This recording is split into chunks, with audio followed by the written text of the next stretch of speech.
I headed this video with a pretty profound and strong statement. The life we have is a result of the choices we make. And I asked, would you agree? I think it's an interesting question, certainly on the part of journey that I'm on in my life, telling my story. And I've realized the more I live, the more I learn. And whereas time gone past, when things especially went wrong in my life, I would have felt sorry for myself, or I would have blamed outside things for making that happen. But now I realize that for me, that's exactly true. The lifestyle or the life that we live is a direct result from choices that we've made. Great choices, not so great choices. And it's a pretty big topic. I'm not planning to get too deep into it, but it's a realization, and it's an admission for me that, I try and focus every day what I'm grateful for. Even when there are days when things aren't going to plan or going so well. But I do try and focus on the positives and how grateful I am and how blessed I am. And that wasn't always the case. There were times in my life where I'm saying, what the hell, why is this happening?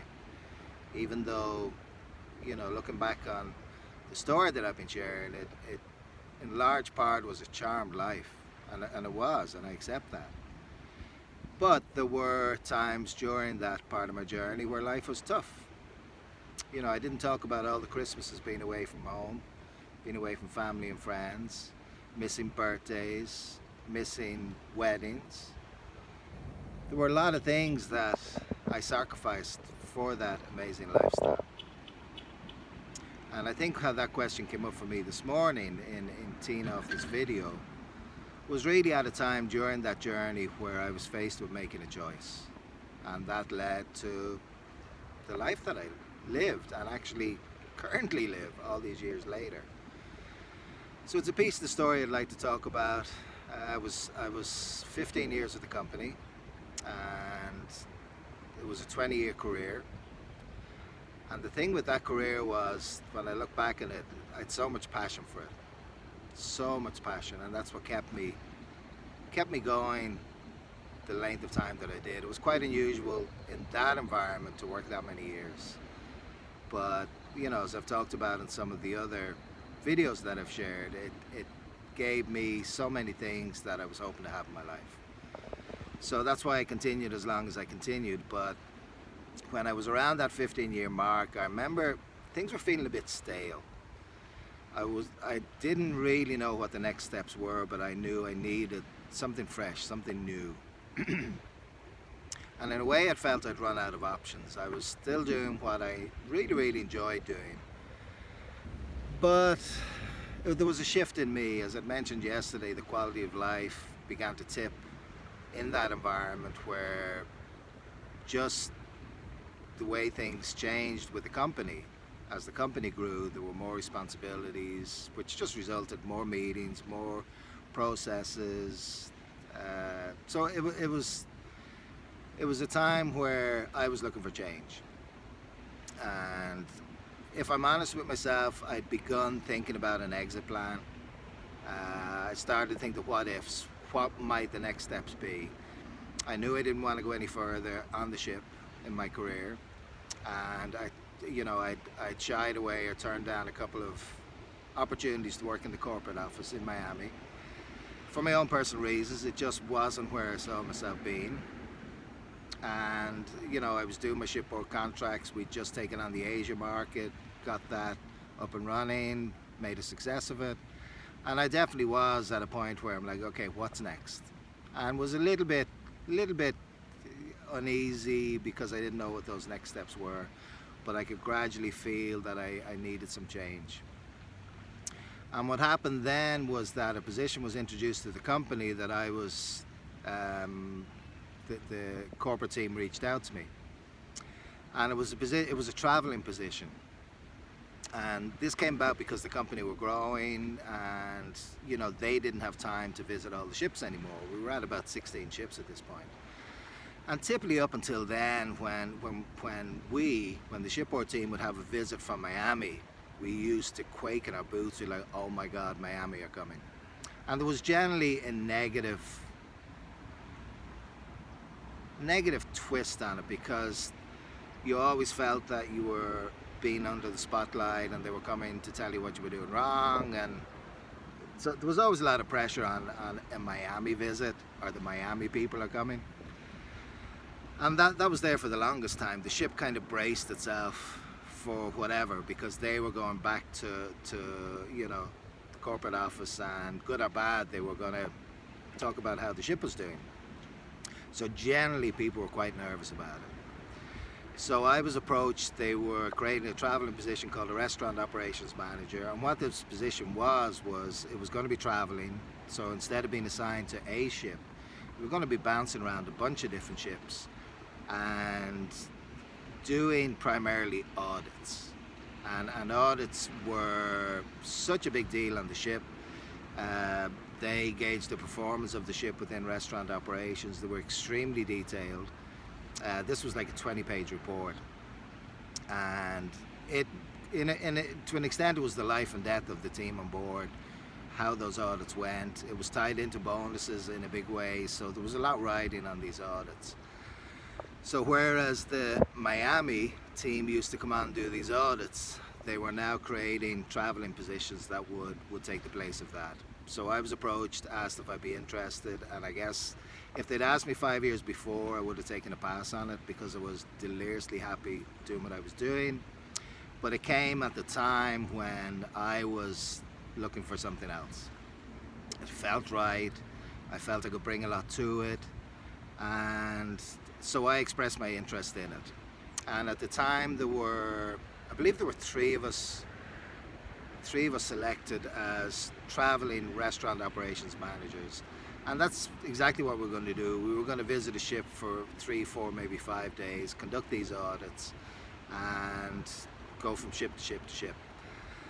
I quickly negotiated, or it was very important for me. I was very happy to take the position, but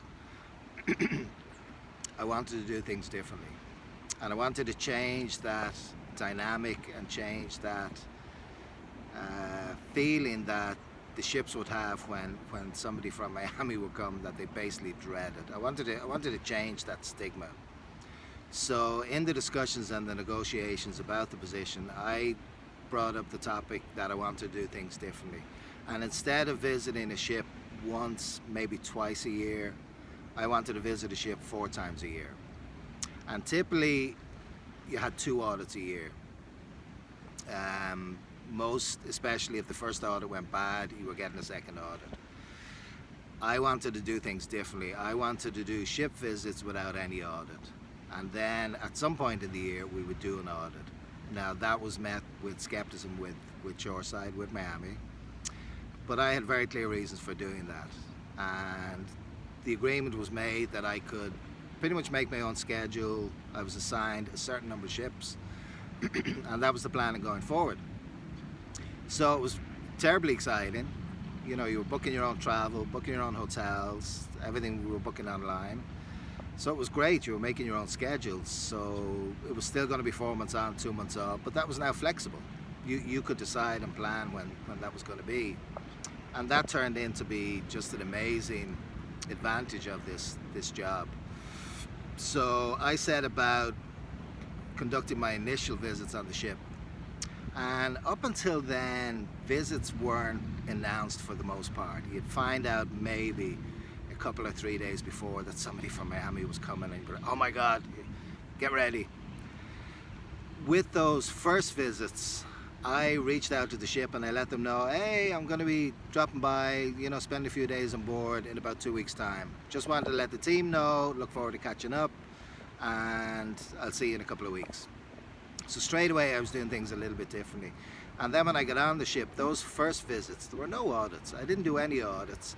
I simply spent time with the team, reviewing operations, walking the floor with them, conducting the focus groups that I talked about yesterday that most people dreaded, and really getting a feel for the operation and seeing the initial reaction from the management was really, really interesting, because they were very suspicious in the beginning. They thought, be careful, he's still going to go back to Miami and talk about us. Over time, they saw that that wasn't the case. I needed to do it differently, and that's the way that I approached doing it. It still led to me having to do the audit later on in the year, but interestingly enough, the audits turned out, without exception, to be extremely positive for every single ship, because I was doing it differently. Instead of coming in just like a hurricane, I was spending time with them, a visit or two visits, and gently point stuff out and say, might want to take a look at that. But doing it in a way that they gradually started to trust me, and they gradually started to feel that actually I wasn't just saying I was there to support them, I actually was supporting them. You know, and I had a lot of experience in the areas that I was spending time in, so I was able to help them. My intention was to set every ship up for success, and little by little, some took more work than others, but the end result was, you know, a year and a half into that position, I was really proud. I was really happy, because the ships that I'd, you know, been assigned to, they had performed really, really well, and also had sent feedback to Shoreside of how happy they were with this approach, and that, you know, they really felt that I was genuinely supporting them, had their best interests at heart, and I'd really helped them, you know, to tighten up some things or to implement some new things. I also initiated brainstorming within the ships, which is something that wasn't done before. People were very, you know, tightly guarded with, oh, don't tell anyone we're doing this, because this works really well and we don't want anyone else to know. So that was something that, again, took a lot of time, but I set up a system whereby the ships were actually sharing their best, what did I call it, their best practices. And again, they were very hesitant in the beginning to buy into that, but started to see the benefits of it, and it gave them, you know, it gave them some pride then to be able to share, well, this is what we do here and this works really, really well. So it was nearly a badge of honor. It got to the point of being a little bit of a badge of honor. So it was a fascinating intro into it. There's lots more to talk about on this journey, this new traveling journey. But that's what I stepped into, and did it change my life based on the choice that I made? Absolutely. Lots more to come. Talk to you soon. Thank you. Bye.